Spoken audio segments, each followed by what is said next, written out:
जय हिंद साथियों। हम लोगों ने इसके पिछली वीडियो में गुणसूत्र यानी क्रोमोसोम देखा। क्रोमोसोम में हमने ये पढ़ा कि माता पिता के गुणों को संतानों तक ले जाने का कार्य गुणसूत्र का होता है। गुणसूत्र जो कि दो चीज़ों से मिलकर बना होता है, न्यूक्लिक अम्ल और हिस्टोन प्रोटीन और न्यूक्लिक अम्ल। न्यूक्लिक अम्ल में ही हम लोग ये देखे थे कि डीऑक्सी राइबोस शुगर और राइबोस शुगर। तो डीऑक्सी राइबोस शुगर जो है उसी को डीएनए का पार्ट कहा जाता है, उसका संक्षिप्त रूप डीएनए है। तो न्यूक्लिक अम्ल में ही हम लोग डीएनए पढ़ेंगे। तो ये अब इसके आगे हम लोग देखते हैं डीएनए में क्या चीज़ होता है। तो डीएनए में तीन चीज़ होते हैं, डीऑक्सीराइबोस शुगर, फास्फोरिक अम्ल और नाइट्रोजनस बेस। बेस मीन्स क्षार। हमने पिछली वीडियो में इसको बताया था। और डीऑक्सीराइबोस शुगर, फास्फोरिक अम्ल और नाइट्रोजनस बेस। इसमें हम लोग एक चीज़ ये देखेंगे कि गुणसूत्र जो होता है, गुणसूत्र कुछ इस डिजाइन में होता है। गुणसूत्र कुछ इसी तरह होते हैं। तो गुणसूत्र में जो होता है, जब देखा गया तो गुणसूत्र को जब थोड़ा और खींचा गया यहाँ से जब और खींचा गया तो इसको इस तरह संरचनानुमा बना मिला, जिसको हम लोग डीएनए कहते हैं। इसी को हम लोग डीएनए कहते हैं। इसको जब और खींचा गया तो इसको कुछ इस तरह से देखा गया। इस तरह से देखने को हम लोग इसको जीन कहते हैं। जीन जब इस तरह से और खींचा गया तो इसको हम लोग जीन कहते हैं। और जो डीएनए की संरचना होती है कुंडलित फीतों जैसी संरचना होती है। जैसे ये आप लोग संरचना देख रहे होंगे, यहाँ पर देखिए, ये कुंडलित फीतों जैसी संरचना, कुंडलित फीतों जैसी संरचना। इसी को हम लोग डबल हेलिक्स मॉडल कहते हैं। और डबल हेलिक्स मॉडल नाम कौन दिया? वाटसन और क्रिक ने। वाटसन और क्रिक नाम के वैज्ञानिक थे, इन्होंने ही डबल हेलिक्स मॉडल का नाम दिया। इसके आगे हम लोग देखते हैं कि डीएनए में जो नाइट्रोजनस बेस पाया जाता है, इसमें दो बेस पाया जाता है, प्यूरिन बेस और pyrimidine base, pyrimidine base. Purine base और पाइरिमिडीन बेस। तो प्यूरिन बेस में जो होता है एडेनिन और ग्वानिन पाए जाते हैं। पाइरिमिडीन बेस में थायमिन और साइटोसिन। इसमें हम लोग गुणसूत्र में देखे थे कि नाइट्रोजनस बेस में एक यूरासिल भी पाया जाता है। लेकिन यूरासिल जो है वो डीएनए का पार्ट नहीं, वो आरएनए का पार्ट है। उसको हम लोग आरएनए में देखेंगे कि कैसे डीएनए से आरएनए में कन्वर्ट किया जाता है, आरएनए से डीएनए में कन्वर्ट किया जाता है। तो इसमें केवल थायमिन और साइटोसिन। देखिए ये जो दोनों फीते हैं, ये जो डीएनए के दोनों फीते हैं, इन्हीं दोनों फीतों पर नाइट्रोजनस बेस एक निश्चित अनुक्रम में लगे रहते हैं। नाइट्रोजनस बेस का मतलब एडेनिन जो है थायमिन के साथ डबल बॉन्ड और ग्वानिन जो है साइटोसिन के साथ ट्रिपल बॉन्ड से एक अनुक्रम इनका बना रहता है। इसी अनुक्रम में ये लगे रहते हैं किसी भी व्यक्ति के डीएनए में। इसी अनुक्रम से व्यक्ति की पहचान सुनिश्चित की जाती है। इसमें जब भी आप लोग देखेंगे तो जुड़वा बच्चे जो होते हैं, तो जुड़वा बच्चों का जो डीएनए होता है, उनको छोड़कर किसी भी दो व्यक्ति का, जुड़वा बच्चों को छोड़कर किसी भी दो व्यक्ति का अनुक्रम समान नहीं हो सकता है। पूरे दुनिया में जुड़वा बच्चों को छोड़कर किसी भी दो व्यक्ति का अनुक्रम समान नहीं होगा। इतना समझ में आया आप लोगों को? किसी भी दो व्यक्ति का अनुक्रम समान नहीं होगा। इसीलिए डीएनए पर स्थित ये जो बेस है, इसी से माता पिता या फिर किसी अपराधी का पता लगाया जाता है। इसी बेस से माता पिता या किसी अपराधी का पता लगाया जाता है। और इसी को डीएनए फिंगरप्रिंटिंग कहा जाता है। क्या कहा जाता है? डीएनए फिंगरप्रिंटिंग कहा जाता है। इसी को डीएनए फिंगरप्रिंटिंग कहा जाता है। तो इसके आगे हम लोग देखते हैं डीएनए फिंगरप्रिंटिंग क्या होता है। तो आइए साथियों, अब डीएनए फिंगरप्रिंटिंग को समझते हैं। डीएनए फिंगरप्रिंटिंग क्या होता है? डीएनए फिंगरप्रिंटिंग पहले ये देख लेते हैं कि इसकी खोज किसने की थी। तो डीएनए फिंगरप्रिंटिंग खोज अलेक्स जेफरिस नामक वैज्ञानिक ने की थी। अलेक्स जेफरिस नामक वैज्ञानिक ने इसकी खोज की थी। और भारत में डॉक्टर लालजी सिंह इसी क्षेत्र में जाने जाते हैं। भारत में डॉक्टर लालजी सिंह इसी क्षेत्र में जाने जाते हैं। डीएनए फिंगरप्रिंटिंग से होता क्या है, मान लीजिए किसी अपराधी को पकड़ना है।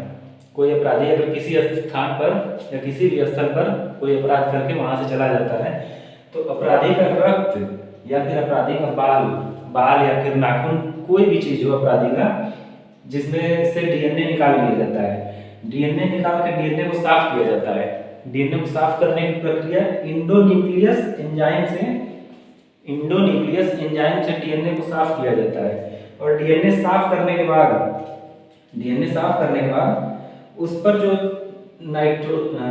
जो नाइट्रोजनस बेस का अनुक्रम होता है, मतलब उस पर जो क्षारों का अनुक्रम होता है, बेस मीन्स क्षार, उस पर जो क्षारों का अनुक्रम होता है उसको पढ़ लिया जाता है। उस पर जो क्षारों का अनुक्रम होता है उस अपराधी के डीएनए पे उसको पढ़ लिया जाता है। और फिर उसके बाद जेल में जितने भी अपराधी रहते हैं उनके किसी भी अंग से डीएनए को निकाला जाता है। डीएनए को निकाल के उनके डीएनए को चेक किया जाता है। डीएनए चेक करने के बाद उसके अनुक्रमों को पढ़ा जाता है। उसके बेस के अनुक्रम को पढ़ा जाता है। उसके बेस के अनुक्रम को पढ़ने के बाद किसी भी अपराधी से जैसे मान लीजिए जेल में कई सारे अपराधी हैं, तो किसी भी अपराधी से अगर उसका डीएनए मैच कर गया, जो ये वाला डीएनए था और ये वाला डीएनए अगर मैच कर गया, तो समझिए पूरा का पूरा अपराधी वही है। इसी को डीएनए फिंगर प्रिंटिंग कहा जाता है। डीएनए फिंगर प्रिंटिंग के माध्यम से ही किसी अपराधी को पकड़ा जाता है। तो आइए दोस्तों, अब हम लोग इसके आगे आरएनए देखते हैं। तो आरएनए क्या होता है? Ribonucleic acid. Ribonucleic acid means ribonucleic अम्ल। इसमें क्या क्या होता है? इसमें डीएनए में आप लोग देखें डी राइबोस शुगर होता है, इसमें राइबोस शुगर होता है। राइबोस शुगर, फास्फोरिक अम्ल और नाइट्रोजनस बेस। नाइट्रोजनस बेस में भी इसमें केवल डीएनए से केवल बेस का अंतर होता है, वरना दोनों लगभग समान ही होते हैं। डीएनए देखिए मुख्यतः केंद्रक में पाया जाता है। डीएनए जो होता है मुख्यतः केंद्रक में पाया जाता है। केंद्रक और कुछ भाग माइटोकॉन्ड्रिया और लवक में पाया जाता है, प्लास्टिड्स में। और आरएनए जो होता है, आरएनए केंद्रक के बाहर, मुख्यतः केंद्रक के बाहर साइटोप्लाज्म यानी कोशिका द्रव्य में पाया जाता है। इसका मेन बस यही मोटो है। इसमें जो होता है बेस का अंतर होता है। थायमिन की जगह यूरासिल होता है, थायमिन की जगह यूरासिल होता है। बेस का इतना ही अंतर होता है, थायमिन की जगह यूरासिल होता है। और ये केंद्रक और कोशिका द्रव्य में पाया जाता है। मुख्यतः तो कोशिका द्रव्य में ही पाया जाता है, लेकिन कुछ भाग केंद्रक में भी पाए जाते हैं। आरएनए में कोशिका द्रव्य और केंद्रक में पाए जाते हैं। इसका मुख्य कार्य क्या होता है? आरएनए का मुख्य कार्य प्रोटीन का संश्लेषण करना होता है, मतलब प्रोटीन का निर्माण करना। एक तरह से अगर कहें तो प्रोटीन का निर्माण करना इसका कार्य है। आरएनए जो होता है 3 प्रकार का होता है। प्रोटीन का निर्माण किस प्रकार से ये करता है इसको हम देखते हैं। तो आरएनए 3 प्रकार के होते हैं।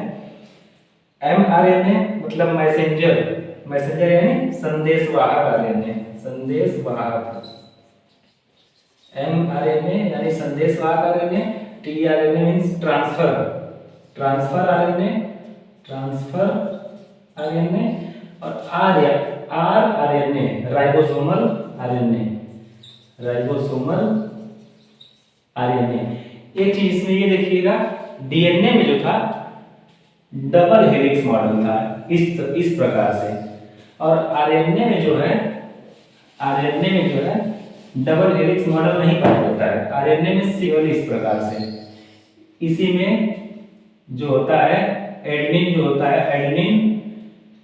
होता है वो थायमिन था उसमें, तो इसमें यूरासिल के साथ, और ग्वानिन जो है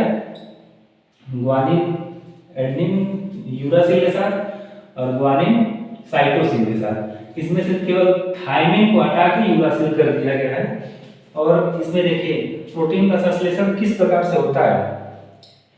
आरएनए में प्रोटीन का संश्लेषण किस प्रकार से होता है? संदेशवाहक आरएनए जो होता है, मान लीजिए हम लोग कुछ अगर भोजन खाते हैं तो हमारे शरीर में तो पहले से 10 अमीनो एसिड होते हैं, और अमीनो एसिड ही प्रोटीन का निर्माण करते हैं। 20 का कार्य मुख्यतः प्रोटीन का निर्माण करना होता है। जो कि 10 हमारे शरीर में पहले से होते हैं और 10 भोजन के रूप में हम लोग ग्रहण करते हैं। तो जो भोजन के रूप में ग्रहण करते हैं वो हमें तो पता नहीं होता है कि मतलब किस प्रकार का एसिड जा रहा है, उसमें 20 अलग अलग एसिड को मिलाकर एक प्रोटीन का निर्माण होता है, पीछे वीडियो में हम लोग देखे ही हैं। तो इसमें mRNA क्या करता है, mRNA हम लोग अगर कुछ भी भोजन करते हैं तो वो तुरंत भोजन करते ही जब भोजन मुख से अंदर जाता है तो ये तुरंत यहाँ पर जितना भी एमिनो एसिड होता है वो उसको एक जगह इकट्ठा करके रोके रहता है एमिनो एसिड को।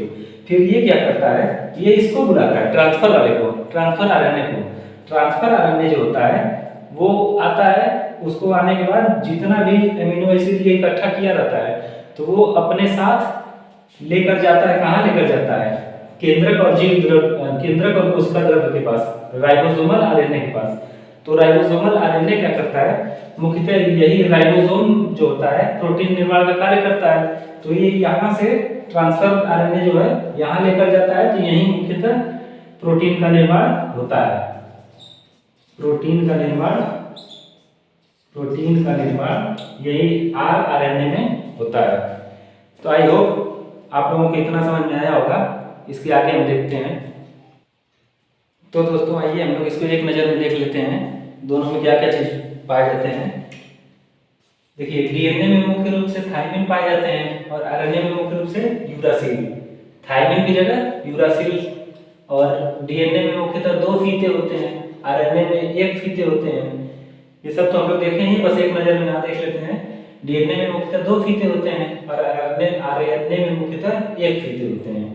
डीएनए का अणु भार जो होता है अधिक होता है और आरएनए का अणु भार कम होता है। और इसमें डीएनए में अधिकांश मात्रा जो होती है, डीएनए की अधिकांश मात्रा केंद्रक में पाई जाती है। केंद्रक यानी ये कोशिका हो गई, कोशिका के अंदर ये न्यूक्लियस। डीएनए का अधिकांश भाग केंद्रक में ही पाया जाता है, न्यूक्लियस में। और आरएनए का अधिकांश भाग जो होता है वो कोशिका द्रव्य में होता है। जैसे कोशिका है, कोशिका में यहाँ द्रव्य भरे होते हैं, इन्हीं कोशिका द्रव्य में आरएनए का मात्रा पाया जाता है ज्यादा। और डीएनए का जो मुख्य कार्य होता है वो अनुवांशिकता के कार्य डीएनए करता है। और आरएनए जो होता है प्रोटीन संश्लेषण यानी प्रोटीन निर्माण का कार्य करता है। डीएनए में जो होता है डीऑक्सीराइबोस शुगर होता है, आरएनए में राइबोस शुगर होता है। आरएनए में एक अपवाद भी है, आरएनए में एक अपवाद है जो कि रोटावायरस जैसे सूक्ष्म जीवों में आरएनए जो होता है अनुवांशिक पदार्थ का कार्य करती है। आरएनए रोटावायरस जैसे सूक्ष्म जीवों में अनुवांशिक पदार्थ का कार्य करती है। तो डीएनए और आरएनए में इतना ही अंतर है, आप लोग स्क्रीनशॉट इसका ले सकते हैं। तो साथियों इसके आगे हम लोग देख लेते हैं कि प्रोटीन का निर्माण किस तरह होता है। तो प्रोटीन का संश्लेषण या निर्माण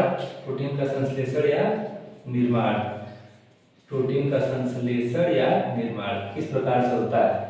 तो प्रोटीन का निर्माण जो होता है वो राइबोसोम पर होता है। पीछे भी वीडियो में आप लोग देखे हैं कि प्रोटीन का निर्माण राइबोसोम पर होता है। प्रोटीन के निर्माण के लिए कच्चा माल उसका एमिनो एसिड होता है। प्रोटीन के निर्माण के लिए कच्चा माल जो होता है उसका एमिनो एसिड होता है। कुल 22 एमिनो एसिड होते हैं। पूरे एमिनो एसिड जो होते हैं 22 एमिनो एसिड होते हैं, जिसमें से 20 एमिनो एसिड से प्रोटीन का निर्माण होता है, जो कि 10 तो हमारे शरीर में पहले से ही होते हैं और 10 एमिनो एसिड खाने के साथ मतलब भोजन के साथ हमारे शरीर में जाते हैं। जो इसके पहले हम mRNA, tRNA, rRNA में बताएं, तो उसी प्रकार से 20 एमिनो एसिड की अलग अलग एमिनो एसिड की जरूरत होती है। तो आरएनए क्या करता है, आरएनए इन्हीं एमिनो एसिड से राइबोसोम पर प्रोटीन निर्माण का कार्य करता है। आरएनए जो होता है इसी एमिनो एसिड से राइबोसोम पर प्रोटीन निर्माण का कार्य करता है। और प्रोटीन निर्माण की पूरी प्रक्रिया के नियंत्रण और निर्देशन डीएनए के माध्यम से किया जाता है। प्रोटीन निर्माण की पूरी प्रक्रिया नियंत्रण और निर्देशन डीएनए जो होता है एक कोड के माध्यम से करता है। प्रोटीन निर्माण की प्रक्रिया नियंत्रण और निर्देशन डीएनए कोड के माध्यम से करता है, एक कोड के माध्यम से करता है, जिस कोड का नाम है जेनेटिक कोड, जिस कोड का नाम है जेनेटिक कोड। जेनेटिक कोड के नाम से डीएनए जो होता है वो निर्देशन और नियंत्रण करता है। भारतीय वैज्ञानिक डॉक्टर हरविंद खुराना ने जेनेटिक कोड की खोज की थी। भारतीय वैज्ञानिक डॉक्टर हरविंद खुराना ने जेनेटिक कोड की खोज की थी। उसके लिए इन्हें नोबेल पुरस्कार भी दिया गया। डीएनए जो है इसी कोड के माध्यम से, डीएनए इसी जेनेटिक कोड के माध्यम से आरएनए को प्रोटीन के निर्माण के लिए आदेश देता है। डीएनए जो होता है इसी कोड के माध्यम से, डीएनए इसी जेनेटिक कोड के माध्यम से आरएनए को प्रोटीन निर्माण के लिए आदेश देता है, जिसे हम ट्रांसलेशन कहते हैं। जिस डीएनए पर जेनेटिक कोड नहीं होता है, उसे जंक कोड कहते हैं, और जिस डीएनए पर बार बार पुनरावृत्ति जेनेटिक कोड की होती है उसे सैटेलाइट डीएनए कहते हैं। जिस डीएनए पर जेनेटिक कोड की पुनरावृत्ति बार बार होती है उसे सैटेलाइट डीएनए कहते हैं। तो आई होप आप लोगों को यहाँ तक पूरा समझ में आया होगा। अगर आप लोगों को वीडियो ना समझ में आए तो कमेंट में बताइएगा। जिस तरह से आप लोगों को समझ में आएगा उतना कोशिश हम करेंगे आप लोगों को अच्छे से समझाने के लिए। जय हिंद।